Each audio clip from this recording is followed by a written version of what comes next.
Hello everyone and welcome back to my space. This is Vectorization Pixel on YouTube. On today's video, we're going to be learning how to make proper use of our grids for our vectorization. So I promised us on our last video that we're going to be making a video tutorial on how to make grid selections for our vectorization. So this is what I'll be covering in this video tutorial. Okay, in case you haven't subscribed to our channel, please do well to subscribe, like, comment and share our videos. It's going to be super helpful for us. Thank you as you do that. So let's proceed now. So the first thing I need to do is let me go back. Okay, and then if you observe your pixel lab, and anytime you import your sketch into your pixel lab and then you look up there, you are going to see this icon. So that's your grid tool. So you have to tap on it once and then you're going to have your grid print out. So because I've altered this grid, so it's supposed to be in this format, okay, 3x3. So you're going to have the normal settings. You're going to have the 3 horizontal and then 3 vertical grids. So, and if you want to add more grids, you can add them vertically and horizontally. I'm going to show you how to make use of that. So if you observe very well, you're going to see at the bottom of your screen here that you have 2 options or 2 tools there. So the first one is the one I call magnet. So I'm going to show us what we can use that to do later. So, and then the one I'm going to be studying now is this option. Okay, this also look like what we have at the top here. So it's also grids. So both of them look alike, but I'm going to show you why this is very essential. Okay, and if I'm going to tap on it, I'm going to bring out 5 other options here. Okay, and then the first one is if you want to add more vertical grids. You can see I'm adding more vertical grids, and then if I want to select them, I can just drag them and place them anywhere I want to place them. Okay, and the second one is for adding horizontal grids. As I'm tapping on it, I'm adding more horizontal grids, and I want you to pay close attention to what is happening now. Okay, if I drag this horizontal grid to this point and I tap on the horizontal grid again, it's going to add another horizontal grid below the one I dragged before. So I'm going to tap on it again. It's going to add another one below that one. So you just have to keep in mind that because you may have enough grids on your screen that you get confused. You don't know which one is becoming the one you newly added. So you just have to know that if I'm going to drag this up here, so if I'm adding another horizontal grid, it's going to appear somewhere here. Okay, so let's add it and see. I'm going to add another one and see. It's just going to be appearing below it. So let's try it for the one for vertical grid and see. So let me select one of the vertical grids and see what is going to happen. So if I'm adding the vertical grids, tapping on it, you see what is happening. From that place is moving, it's adding another grid in this direction.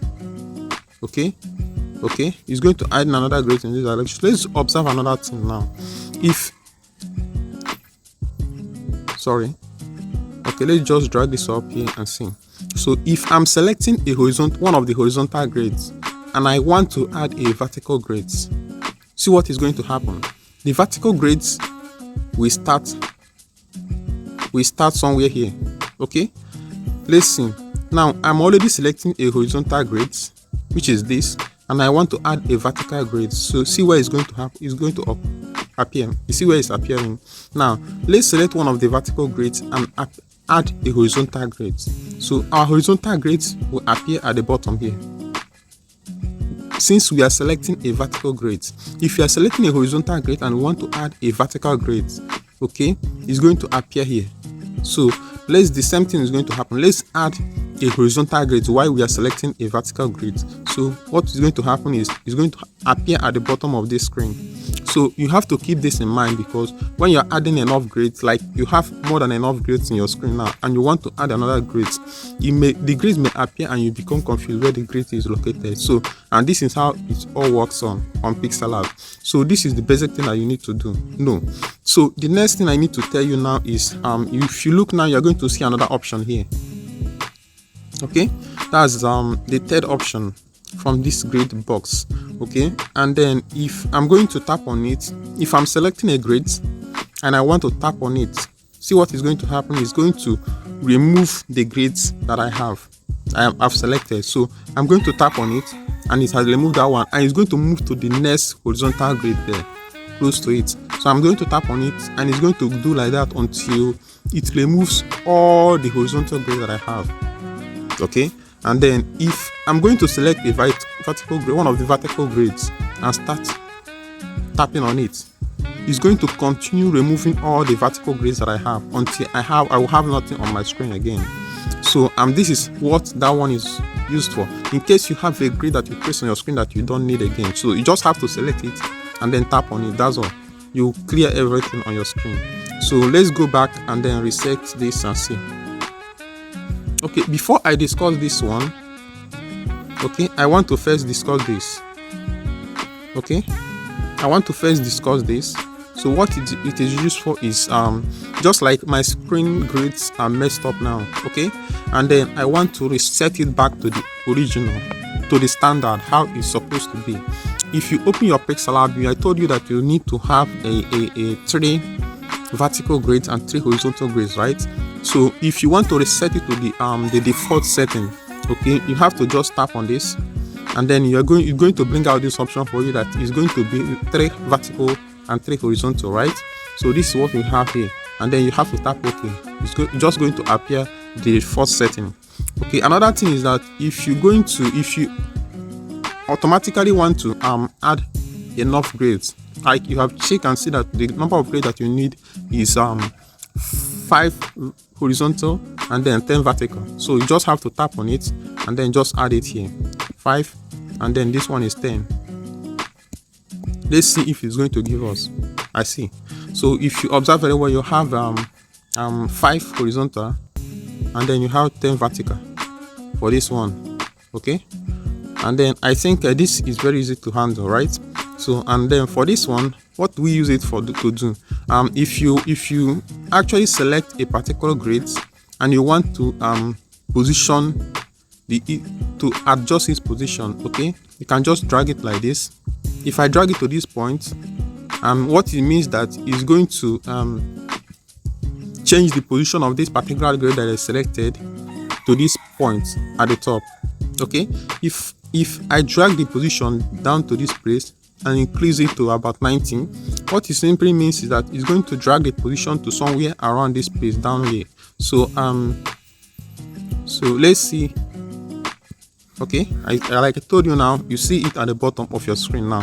So instead of using this to adjust the position of your grids, professionally I have to, because you cannot predict exactly where the 70 option of position is going to fall on. Okay, so the best thing for me is to use my pen or use my hand to select the grid that I wanted and then drag it to the position I want to place it on. Okay, I think we have covered the first lesson for these particular grids. So you can actually add grids now, you can remove grids, and you can add horizontally and vertically. You can reset it to the default, and then we have covered this aspect. So the next aspect now is how can you make use of these grids for our logo vectorization. Okay, what are the importance, how can you make use of this for this logo vectorization? I'm going to show you. So let me just drag this first. I want to show you what the magnet is used for. Let's resort it back to the initial. So now I'm going to uncheck this so that I can easily move my sketch. Now I'm going to uncheck this. Remember, when you are working with this box, okay, you cannot be able to move your image that you have on your screen no matter what.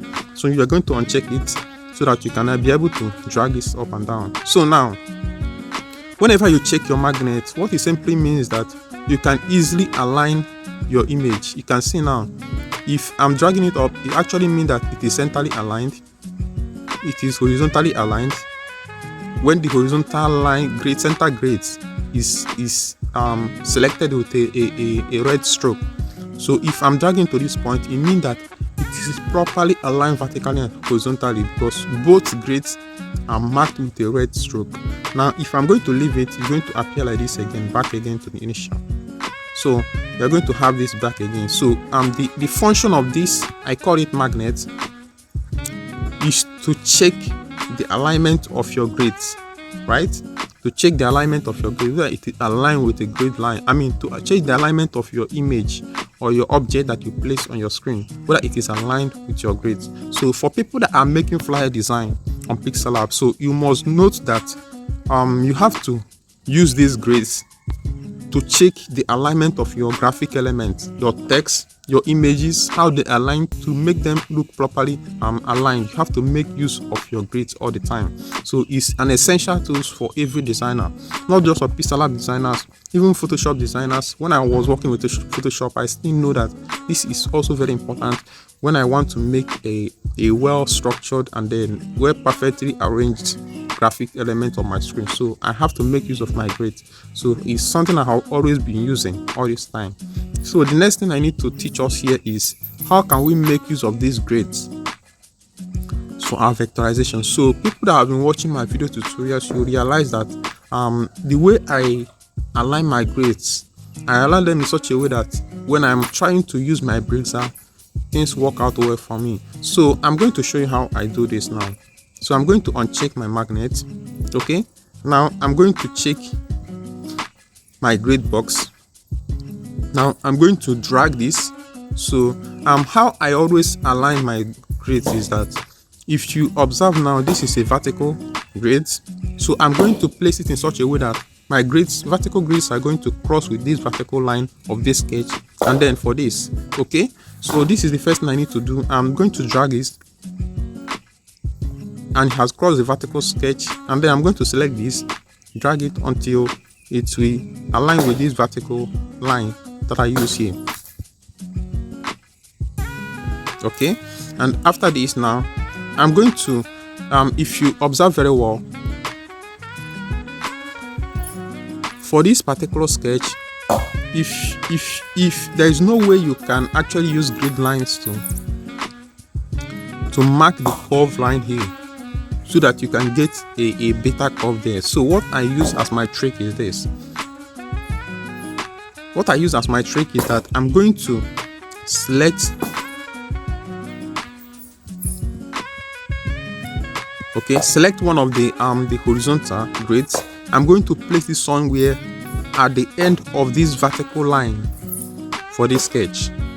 So if you observe where this vertical line of this sketch ends, it's going to be at this point. It's going to be at this point. Why? Because the line goes like this, and at this point it starts bending. So at this point that it starts bending is where I'm going to place my horizontal grid so that it can cross the vertical grid of this sketch. Now I'm going to show you how this works. Now I'm going to bring out another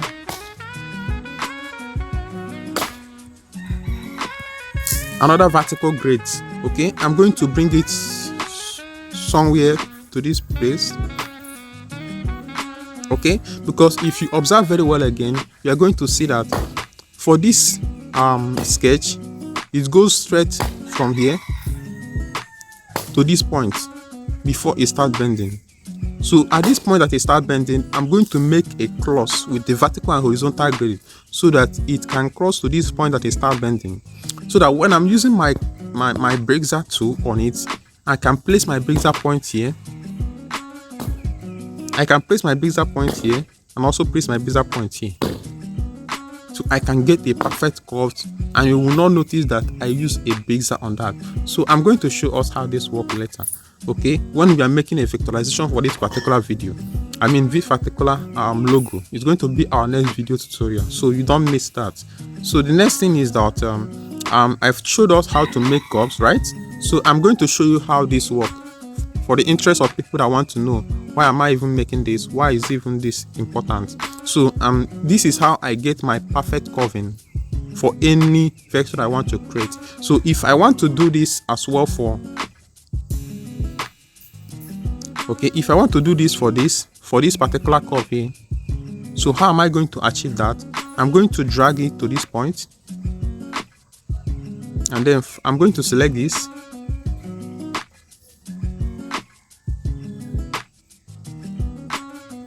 Okay, and I believe that you already know what I'm doing now.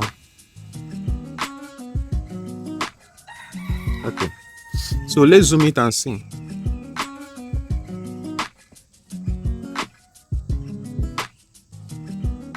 Okay, I think it's okay now. So if you observe the alignment that I created, okay, this straight line here, ends here. The straight line for this sketch, which is not vertical or horizontal, but it is straight, it ends at this point, and this one ends at this point. Okay, the straight line ends here, and then the straight line ends here. So if I'm going to create my brazier crossing for the vertically and horizontally, I'm going to have one here, and I'm going to have one as well here. I don't know if this makes sense to anybody here watching my video. So I'm going to create another one here, because I'm going to create another one here. The same thing, I'm going to create one here, one here, one here, and one here, and another one is going to be here. If this makes sense to you now, I suggest that you go and practice this, and I'm telling you. So you create your sketch, create an irregular shape like this, which is not circle, which is not square, right? Because if you have a square and circle, you don't need to use your brazier on pixel art. You just have to make use of your shape. So now that you have your brazier, now that you have a shape that is irregular in shape, okay, now how can you be able to mask it so that it can fit into those shapes? So if you can master how to use this, then you can create any vector that you want to create on pixel art without any issue. So, and this is the interest or the purpose of this video. The purpose of this video is not to create a vector, but to teach you how to use your brazier, because I know this is an important thing that if you don't understand it on pixel art, you won't be able to do anything. So I hope this video helps, okay? And then if you help, please don't forget to like, subscribe, share our video, and then observe this video very well, and observe my video tutorials when I'm going to be creating them. So it's going to be super helpful. If you can understand this, then you can understand every other video that I've dropped on my channel. Thank you guys for watching, and then see you on our next video. Goodbye from here. Namaste. Please don't forget to like, share our video, and then subscribe. Send this video to people that may want to use it. People that may find this video interesting, please let it get to them as well. So thank you for being part of our video tutorial today. Thank you for watching our video. See you next time. Goodbye from here. My name is Son of Man. Namaste.